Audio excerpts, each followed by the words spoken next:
El zumbido de los transformadores era lo único que rompía el silencio. Un zumbido grave, constante, como el latido de un animal metálico enterrado bajo el suelo de la meseta. Estaba sentado en la cabina de escucha, una pequeña cúpula de hormigón y cristal blindado en mitad de la nada más absoluta. Llevaba los auriculares puestos, unos aparatos alemanes tan sensibles que podían captar el roce de las alas de un insecto a 50 metros. Mi trabajo era ese, escuchar el vacío. Mi contrato lo llamaba archivista sónico de espacios abiertos.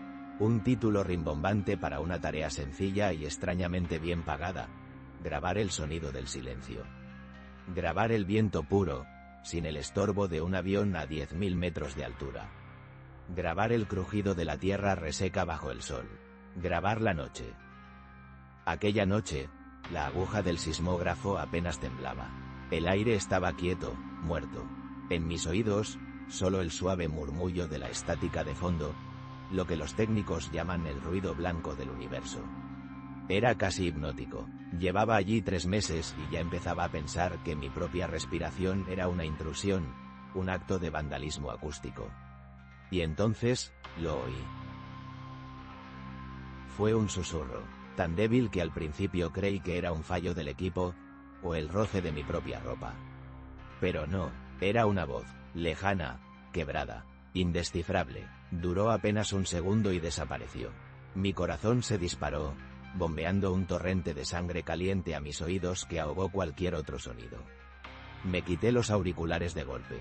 Silencio, el silencio real, el de la cabina insonorizada. Miré por el cristal blindado. Fuera, la llanura castellana se extendía hasta el infinito bajo un manto de estrellas crueles y distantes. No había nada, ni una luz en kilómetros a la redonda. ¿Y tú qué habrías hecho? Lo habrías ignorado, pensando que era tu propia mente jugándote una mala pasada en mitad de la nada, o habrías roto la primera norma y habrías intentado escuchar más. Yo volví a ponerme los auriculares, con las manos temblorosas, y esperé. El trabajo me llegó a través de un anuncio críptico en un periódico especializado. Es busca técnico de sonido para proyecto de archivado en entorno de aislamiento total. Alta remuneración. Se requiere fortaleza psicológica. Yo tenía 25 años, acababa de terminar mis estudios y estaba ahogado por las deudas. La fortaleza psicológica me sonó a un eufemismo para aguantar la soledad, y la soledad nunca me había asustado. La entrevista no fue en una oficina, sino en la cafetería de un hotel de lujo en Madrid. El hombre que me entrevistó se presentó como el señor Valdemar. Era un tipo enjuto, vestido con un traje gris impecable, de piel pálida y ojos tan claros que parecían casi transparentes. No me preguntó por mi experiencia ni por mis estudios. Solo me hizo una pregunta. ¿Es usted capaz de seguir instrucciones al pie de la letra, por muy ilógicas que le parezcan? Le dije que sí, por supuesto. Entonces, deslizó un folio por la mesa. Eran las normas. Solo había 3. Norma número 1. Queda terminantemente prohibido realizar grabaciones de cualquier tipo entre las 3 de la madrugada y las 4 de la madrugada de la madrugada. Durante esa hora, todo el equipo debe permanecer apagado, sin excepciones.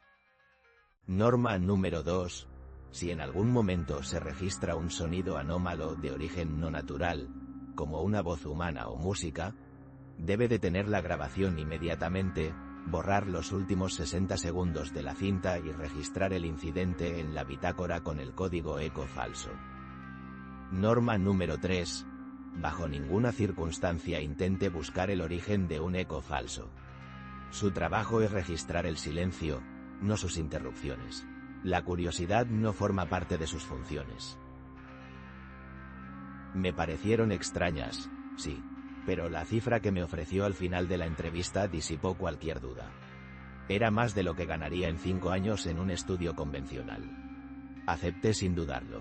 Una semana después, un coche sin distintivos me recogió y me llevó a la cúpula. El conductor no dijo una palabra en todo el viaje. Me dejó allí con provisiones para 6 meses, un teléfono satelital solo para emergencias y las llaves de mi nueva vida. Los primeros meses fueron puros. La soledad era cristalina, afilada. Me levantaba con el sol, calibraba los micrófonos, grababa. Leía libros viejos que había por allí. Veía cómo el cielo cambiaba de color sobre la llanura. Me sentía como el último hombre sobre la tierra. Era una paz extraña, casi abrumadora. La bitácora de mi predecesor estaba allí, en un cajón. La OJE con acento agudo por encima. Era un registro monótono de vientos, presiones atmosféricas y algún que otro eco falso esporádico.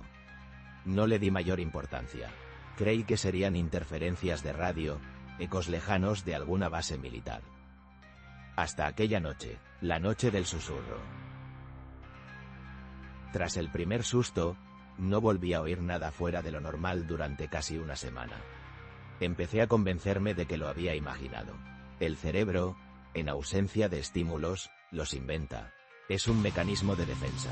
Me lo repetía como un mantra. Pero cada noche, al ponerme los auriculares, una parte de mí esperaba. Ansiaba y temía a la vez volver a escuchar algo. Y una semana después, ocurrió. Eran cerca de las 2 de la madrugada. El viento soplaba con fuerza, un aullido grave y profundo que hacía vibrar el cristal. Yo estaba catalogando una grabación del día anterior. Y de repente, entre 2 ráfagas de viento, la voz volvió. Esta vez fue más clara. Nítida, no era un susurro, era una palabra. Dijo mi nombre. Javier. El impacto fue físico. Sentí como si me hubieran golpeado en el estómago. Me arranqué los auriculares y me puse en pie de un salto. El corazón me martilleaba en las sienes. ¿Quién? ¿Cómo? El teléfono satelital era solo para emergencias. Nadie conocía mi ubicación exacta, ni siquiera mi familia. El señor Valdemar había sido muy claro al respecto. Aislamiento total. Seguí el protocolo. Con manos torpes, detuve la grabadora. Rebobiné la cinta. Pulsé el botón de borrar. El zumbido del borrado magnético me pareció el sonido más tranquilizador del mundo. Después, abrí la bitácora. Dudé un instante. Mi predecesor había sido escueto en sus anotaciones. 22 de marzo, 1:47 de la madrugada. Eco falso, 5 de abril, 11:12 de la noche. Eco falso, sin más detalles. Cogí el bolígrafo. 14 de agosto, 2:03 de la madrugada. Eco falso, pero mis dedos se negaron a detenerse. Añadí, en una letra casi ilegible, voz masculina. Dijo mi nombre. Cerré el libro de golpe, como si temiera que las palabras pudieran escapar. Aquella noche no dormí. Me senté frente al ventanal, observando la oscuridad, imaginando a alguien ahí fuera, observándome. Cada sombra que el viento movía era una figura humana. Cada crujido de la estructura era el paso de un intruso.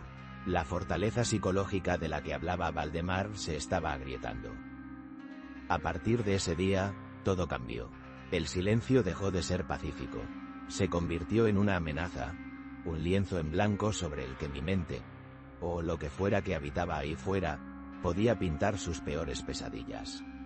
La voz empezó a aparecer con más frecuencia.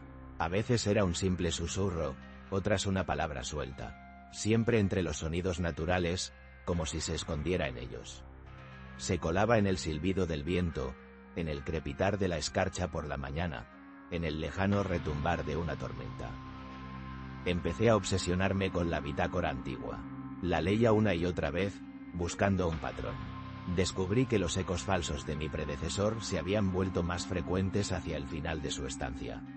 Las últimas semanas, había uno casi cada noche. Me pregunté por qué se fue. ¿Terminó su contrato? ¿O huyó, como un animal asustado? No había ninguna nota de despedida. Simplemente, sus registros se detenían un día de mayo. Y una semana después, llegué yo. Una noche, la voz dijo algo nuevo. No era mi nombre, era una frase, corta, pero me geló la sangre. Estaba grabando el sonido de la lluvia, una llovizna fina y persistente. Y en medio del repiqueteo contra el cristal, la voz susurró, tan cerca que parecía estar a mi lado. Hal muñeca está bajo la cama. Me quedé paralizado. La respiración se me atascó en la garganta. Esa frase, esa maldita frase. Cuando tenía 7 años, mi hermana pequeña perdió su muñeca favorita. La buscamos por toda la casa durante días. Mi madre estaba desesperada. Mi hermana no paraba de llorar. Una noche, mientras dormía, tuve un sueño muy vívido. En el sueño, la muñeca me decía que estaba atrapada bajo la cama de mis padres. A la mañana siguiente, se lo conté a mi madre. Ella, por hacerme caso, miró. Y allí estaba, atrapada en el somier. Fue una anécdota familiar que contamos durante años. Pero nadie más, absolutamente nadie fuera de mi familia más cercana, podía conocer esa historia. Y mucho menos, la frase exacta del sueño.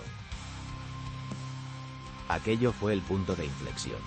Ya no se trataba de un fenómeno acústico extraño, ni de mi mente jugándome una mala pasada. Aquello era personal, aquello era imposible, y la tercera norma, ando intente buscar el origen, se convirtió en una tortura. ¿Quién era? ¿Cómo lo sabía? La idea de una entidad que conocía los secretos más profundos de mi infancia era infinitamente más aterradora que cualquier fantasma o monstruo. Comencé a romper las reglas, poco a poco. No borraba los 60 segundos. Rebobinaba solo 50. Dejaba un pequeño fragmento del eco falso al final de la cinta borrada. Empecé a crear un archivo secreto, pequeños trozos de cinta con la voz. Los escuchaba una y otra vez, intentando analizarla. Era masculina, sí, pero no tenía un timbre definido. Parecía vacía, como una imitación de una voz. Pero la regla más importante, la primera, la de no grabar entre las 3 de la madrugada y las 4 de la madrugada, esa no me atrevía a romperla. Había algo en esa prohibición tan específica que me infundía un pavor casi reverencial. ¿Qué pasaba en esa hora? ¿El silencio se rompía de forma tan violenta que no querían que quedara registro? ¿O era al revés? Era la hora en la que el silencio era tan absoluto, tan perfecto, que se podía oír. ¿Otra cosa? La noche que decidí romperla fue la peor de todas. Llevaba casi 5 meses allí. Mi aspecto era lamentable. Había perdido peso, tenía unas ojeras profundas y saltaba al menor ruido. La voz llevaba 2 días en silencio. Y esa ausencia era casi peor que su presencia. Me había acostumbrado a su amenaza susurrante. El silencio total ahora se sentía expectante. Esa noche, la voz no susurró, gritó. Fue un grito de puro dolor, agudo, desgarrador, no humano. Sonaba como metal retorciéndose, como un animal atrapado, y como una persona llorando, todo a la vez. Duró 10 segundos eternos que casi me revientan los tímpanos. Después, silencio. Miré el reloj, eran las 2:58 de la madrugada. A 2 minutos de la hora prohibida. Y tomé una decisión, la decisión que lo cambió todo. No iba a apagar el equipo. Iba a grabar durante esa hora maldita y descubrir de una vez por todas qué demonios estaba pasando en aquel desierto olvidado por Dios. Cuando el reloj digital marcó las 3 de la madrugada, pulsé el botón rojo de grabar. El corazón me latía tan fuerte que estaba seguro de que se colaría en la grabación. Los carretes de la cinta empezaron a girar, lentos, silenciosos. Durante los primeros 20 minutos, no pasó nada. Absolutamente nada, solo el viento, que había vuelto a levantarse. Un viento limpio, normal. Empecé a sentirme como un idiota. Quizá la regla solo era una prueba psicológica, una forma de medir la obediencia. Y entonces, sobre las 3:25 de la madrugada, el viento cesó.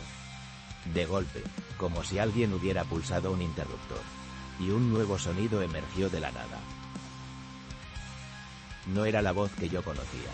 Era otra. Era mi voz. Pero no mi voz de entonces, la de un joven de 25 años. Sonaba más vieja, cansada, rota. Era una voz cascada, la voz de un anciano que ha visto demasiado. Y estaba susurrando. Decía una y otra vez la misma frase, como una letanía desesperada. Ando, escuches. No lo grabes. Para. Te están usando. No escuches. No lo grabes. Para. Te están usando. Escuché mi propio futuro advirtiéndome. Un eco de mí mismo, atrapado en una cinta, suplicándome desde el otro lado del tiempo. Y mientras escuchaba, petrificado, otro sonido empezó a filtrarse por debajo de mi propia voz. Era la otra voz, la que me había atormentado durante meses. Pero ya no susurraba, hablaba con claridad, y no me hablaba a mí. Le estaba respondiendo a mi yo futuro. Decía, es demasiado tarde. Ya lo tenemos, ya es nuestro. Un terror frío, un terror que no he vuelto a sentir jamás, me recorrió de la cabeza a los pies. Comprendí, la fundación no archivaba el silencio. Archivaba ecos, ecos de personas. Usaban a los técnicos, nuestra soledad, nuestra percepción agudizada, como una especie de antena para atraer y grabar esas cosas que vivían en el vacío. Mi predecesor, yo, éramos el cebo, y en esa hora, entre las 3 y las 4, la barrera se debilitaba, y ellos no grababan a la voz. Grababan al oyente, grababan nuestras reacciones, nuestro miedo, nuestra alma. No esperé a que dieran las 4 de la madrugada. Arranqué los cables de la consola con una fuerza que no sabía que tenía. Cogí un extintor y destrocé el equipo de grabación, las cintas, todo. No recogí mis cosas, solo cogí las llaves del todoterreno, la bitácora y salí corriendo de aquella cúpula del infierno. Conduje toda la noche, sin mirar atrás, con el sonido de mi propia voz rota y la respuesta de aquella otra entidad resonando en mi cabeza. Nunca volví, nunca me pagaron el último mes. La fundación Aetel pareció desvanecerse. El número de teléfono dejó de existir. A veces me pregunto quién o CUP o con acento agudo mi lugar, si es que alguien lo hizo. El verdadero horror no es lo que escuché en aquella cinta, es la pregunta que me persigue desde entonces en las noches de insomnio. Si esa voz asustada era la mía, la del futuro, ¿de quién era la otra voz, la que susurraba con tanta calma que ya me poseía? Desde aquel día, nunca volví a mirar el silencio de la misma manera.